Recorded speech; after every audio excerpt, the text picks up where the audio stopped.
have worked as a data analyst for 4 years. Now I am a data scientist. And this is by far the most exciting time to be a data analyst because there are so many tools at your disposal today, specifically AI tools, that are changing what it means to be a data analyst.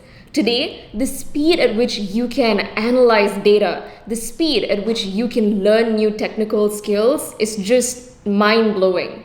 You have AI tools that will access your entire data lake. It will access your entire code base and build machine learning models, web applications, and even end-to-end data analytics projects for you. And if you're not using these AI tools, then you're going to be left behind.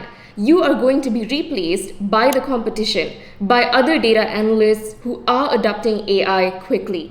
But don't worry, because I am here for you, and I am going to teach you about AI tools that will 10x your data analytics workflows. These are tools that I personally use as a data scientist at a tech company. Now, before we get started, I want to clarify that this is not a beginner's guide on how to become a data analyst.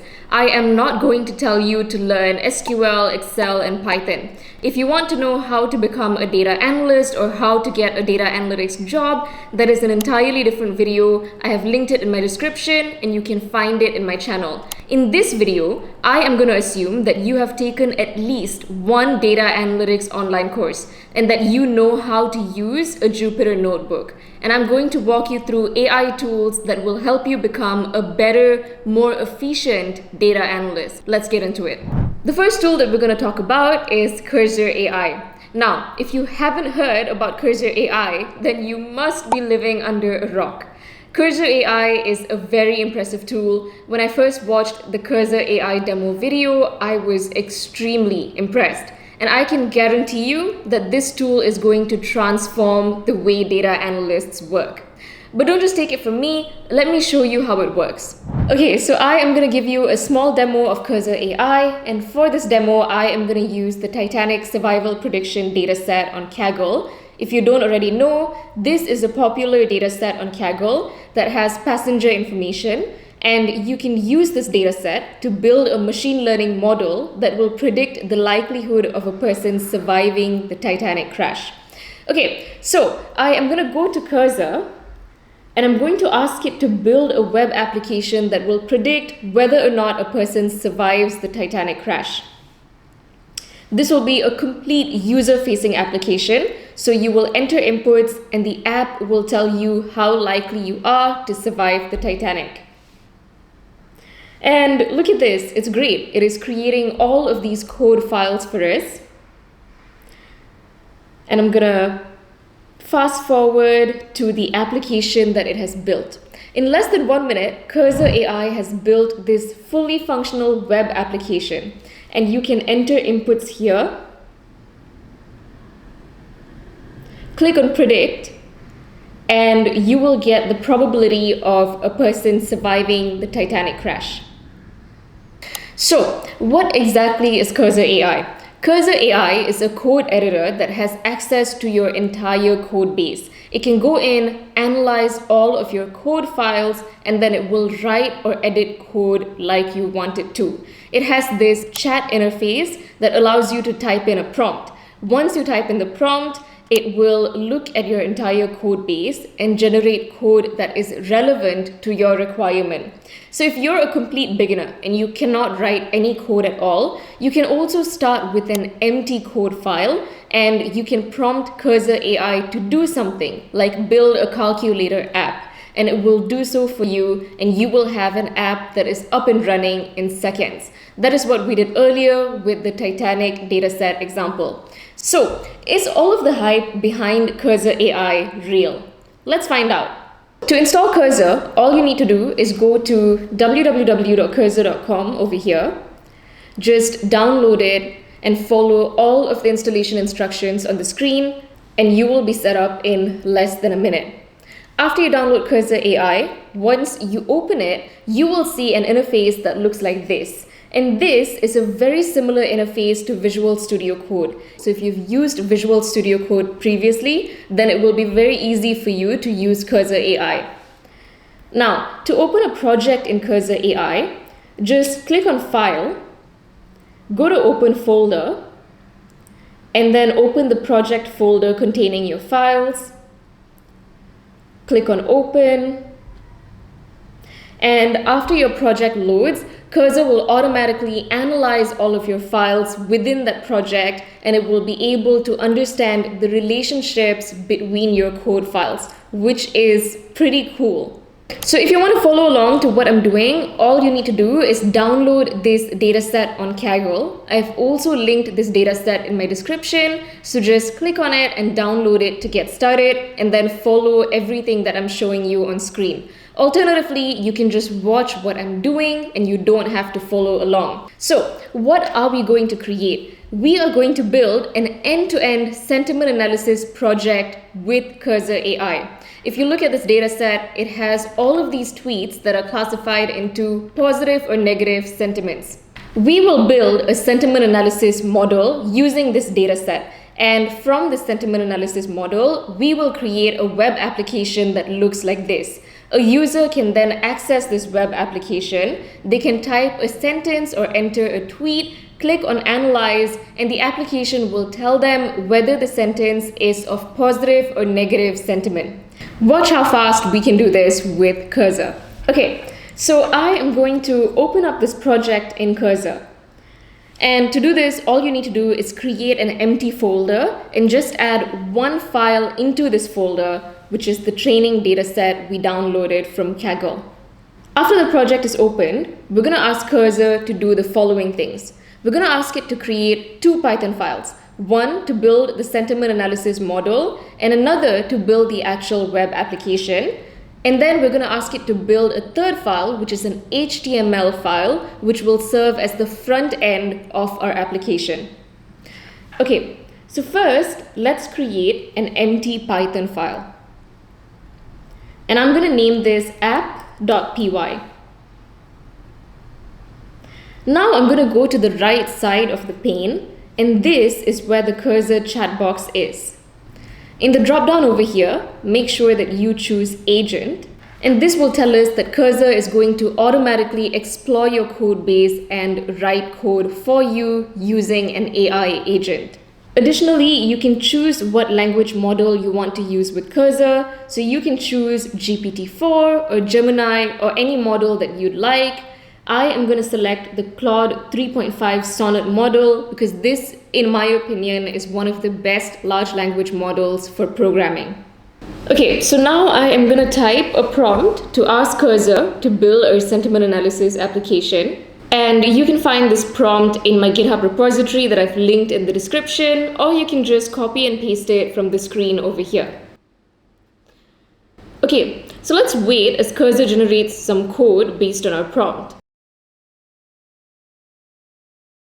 The first thing that it's doing is it's creating a requirements.txt file, and it's specifying all of our project dependencies. Now it's creating a Python file to build our web application. So as Cursor writes out this code, we just need to click on accept, and this will confirm the changes that it is making for us. Okay, so it's writing some more code, it's creating some more files. I am just going to wait for it to be done, and I'm going to accept all of the changes.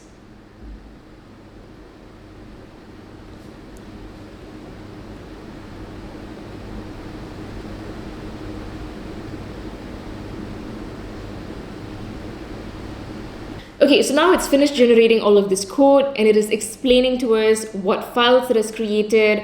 I recommend just reading through this so that you get at least a basic understanding of how we have built this web application. Okay, so now it's telling us to run these commands on the terminal.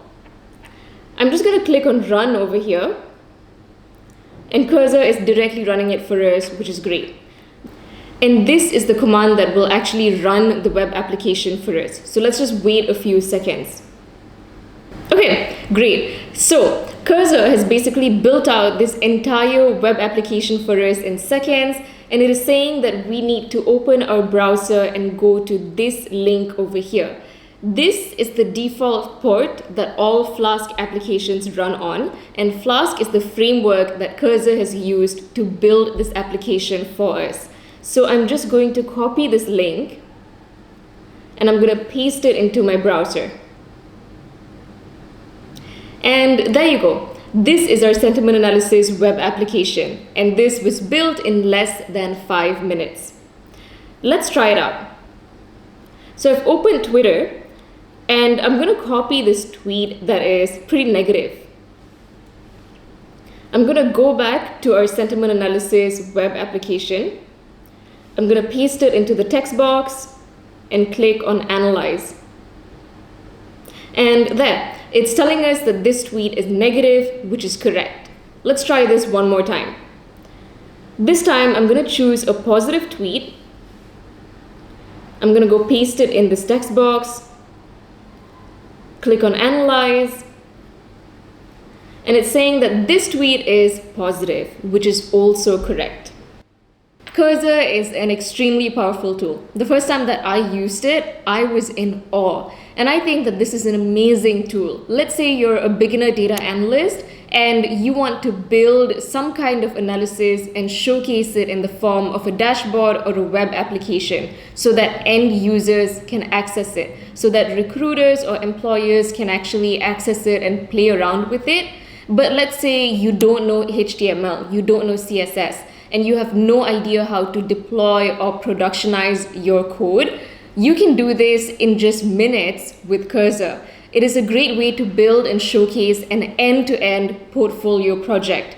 Also, Cursor has a free plan. Everything that I've shown you in this video, I have done with the free plan of Cursor. If you'd like, you can also upgrade to the paid plan.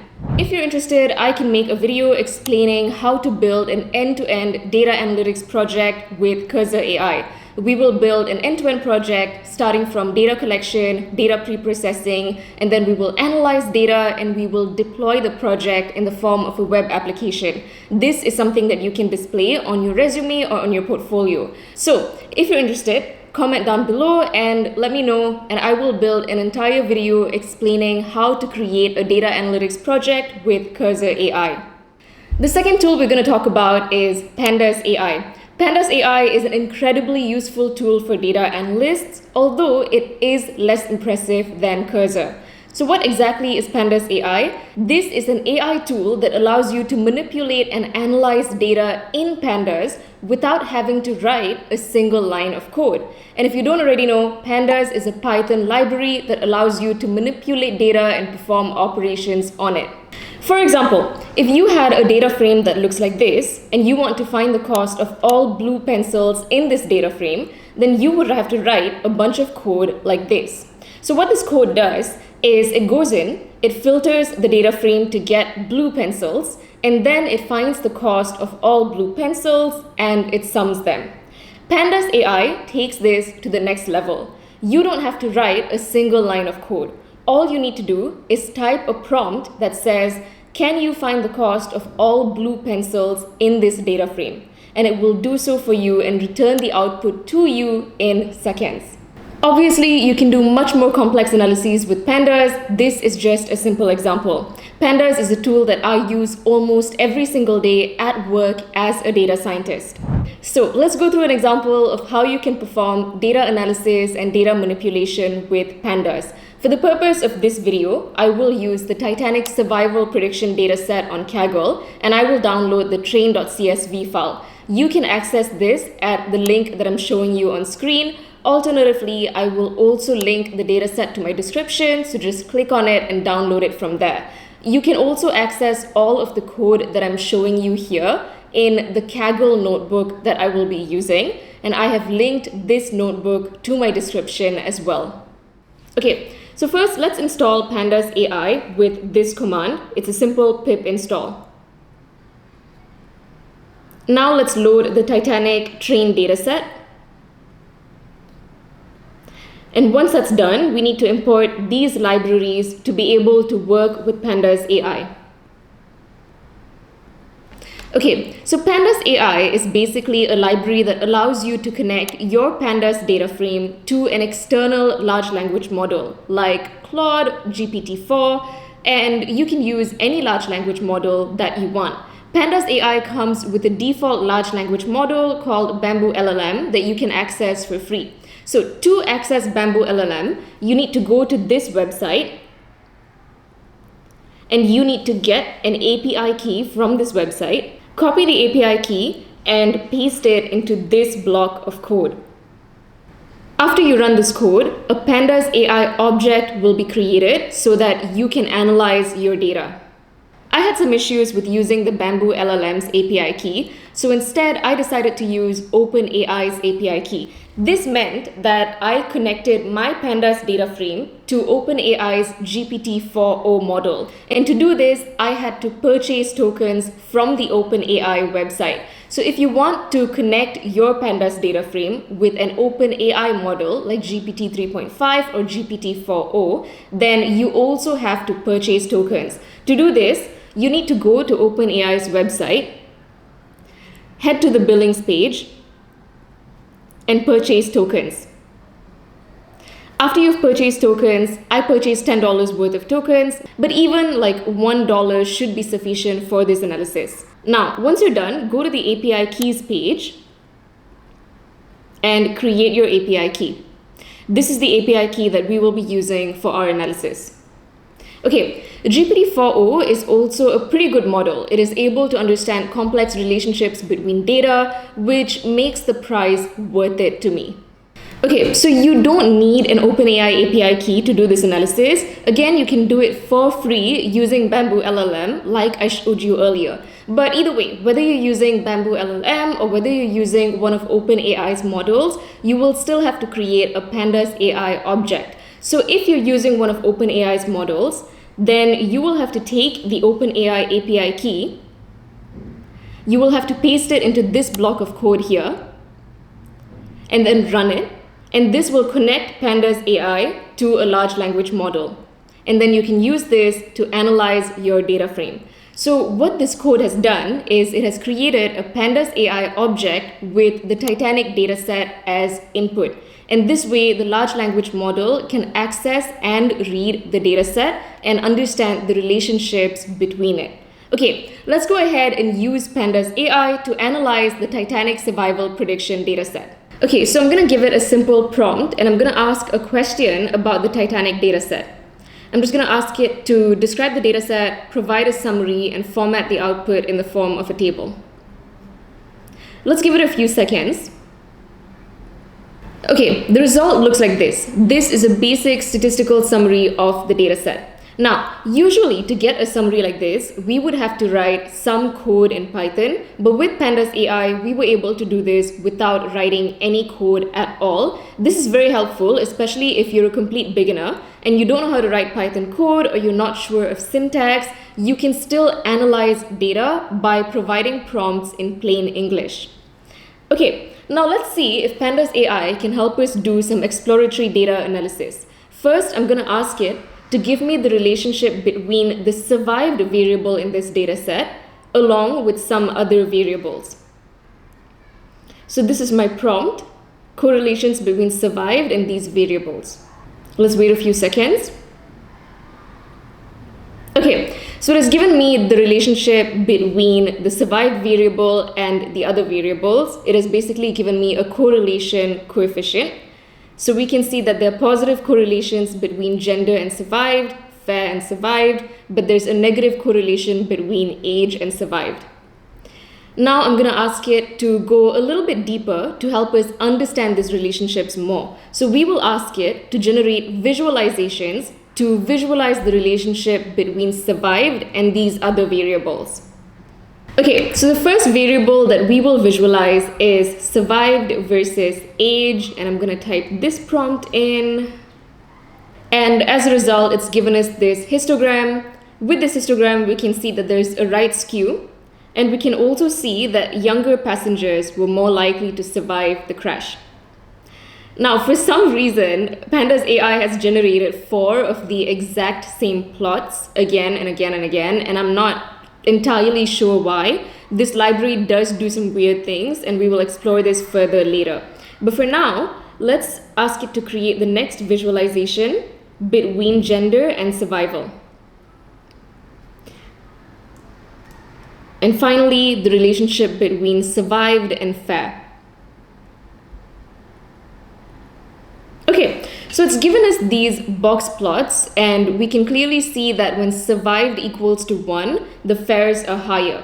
So this means that people who paid higher fare prices were more likely to survive the crash.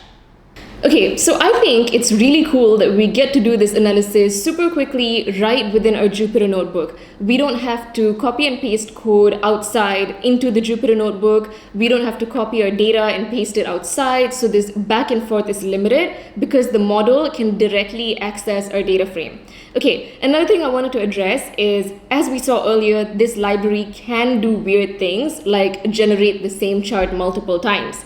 I've also noticed that if Pandas AI runs into an error, it will try multiple times to correct course and to give you the right result. But at the end, it will give you the error message along with the correct result, which can be pretty confusing. But I just recommend ignoring all the weird things, ignoring the error messages, ignoring the 4 same charts. Instead, just take the insight that matters to you, like this one chart, and move on. Okay, so now I'm going to proceed with data pre-processing. First, I'm going to ask it to analyze the overall quality of this data set. Okay, so we do have some missing values here, and I want you to look at the cabin column. More than half of the rows have missing values, so let's just drop this column entirely. Okay, the age column also has some missing values, so I'm going to ask the AI what the best method is to deal with these missing values.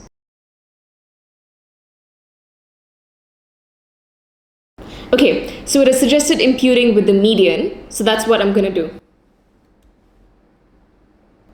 Okay, so the rest of this, I'm just going to go through very quickly and explain to you what I've did. If you want to know all of the code that I've used and actually go through all of these steps yourself, you can access my Kaggle notebook in the description.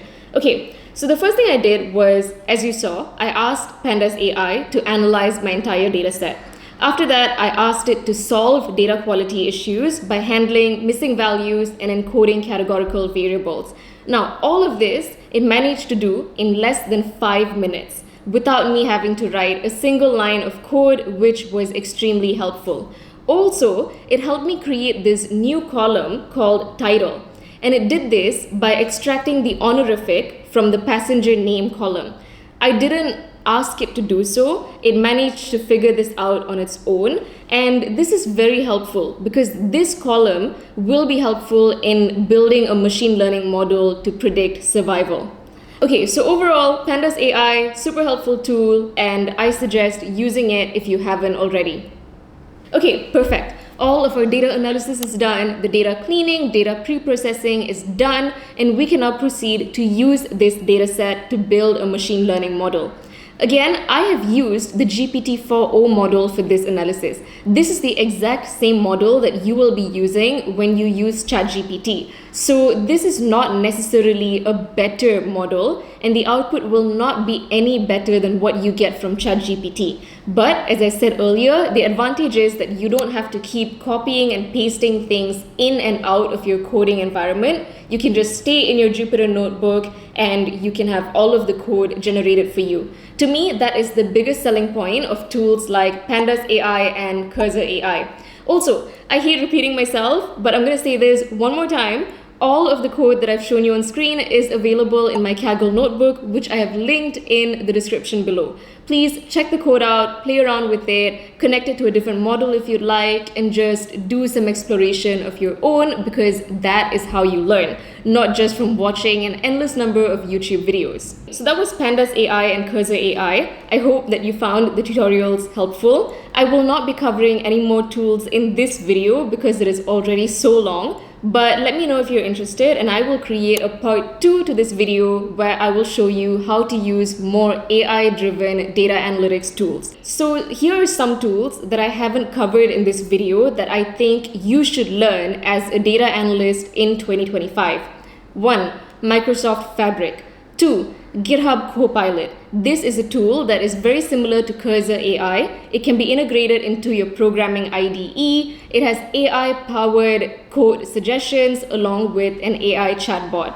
And 3, Microsoft Copilot for Excel, which allows you to automatically analyze data and create visualizations in Excel without having to write complex formulas. Another incredibly useful tool is Python in Excel. This tool allows you to use Python within an Excel environment, so you can basically run code in your spreadsheets. This isn't an AI tool, but it's very useful if you're a data analyst because you typically need to present data to stakeholders in Excel. And it can be difficult to switch between, let's say, a Jupyter notebook and Excel. So having everything within the same environment, being able to write code, analyze data, and present to stakeholders in the same environment will make you a more efficient data analyst. I know that this sounds like a lot. I have just thrown so much information at you and I've listed out a bunch of tools that you need to learn, and this is on top of all the skills that you need to have as a data analyst. So on top of learning Python and Excel and SQL, you also have to learn all of these extra AI tools, and this can be such a chore. It can be so overwhelming.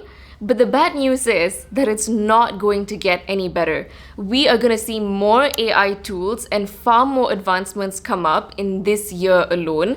And you're going to have to stay on top of the industry if you want to be an AI-powered data analyst. And here are some tips as to how you can do that without getting overwhelmed and burnt out. I suggest just spending like 2 hours every weekend learning and reading up about AI. What I do is I watch YouTube videos about AI every weekend on 2x speed. This way I'm able to learn and keep up with all of the new tools and trends that have come out.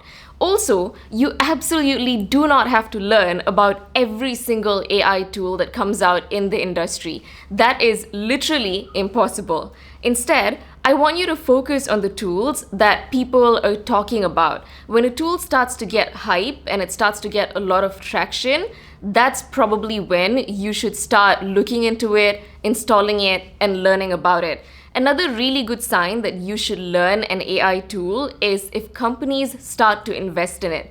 The moment companies start investing in an AI tool, they're spending money on that tool and they're making their employees learn it. That's a tool that you absolutely must learn. And if these companies interview for data analyst positions, they are going to expect you to have at least a basic understanding of how to use these tools, which is why I suggest learning them. That's all for this video. Thank you so much for watching. If you found some value in this video, please like it and subscribe to my channel. This helps me grow as a small content creator and I would really appreciate it. Okay.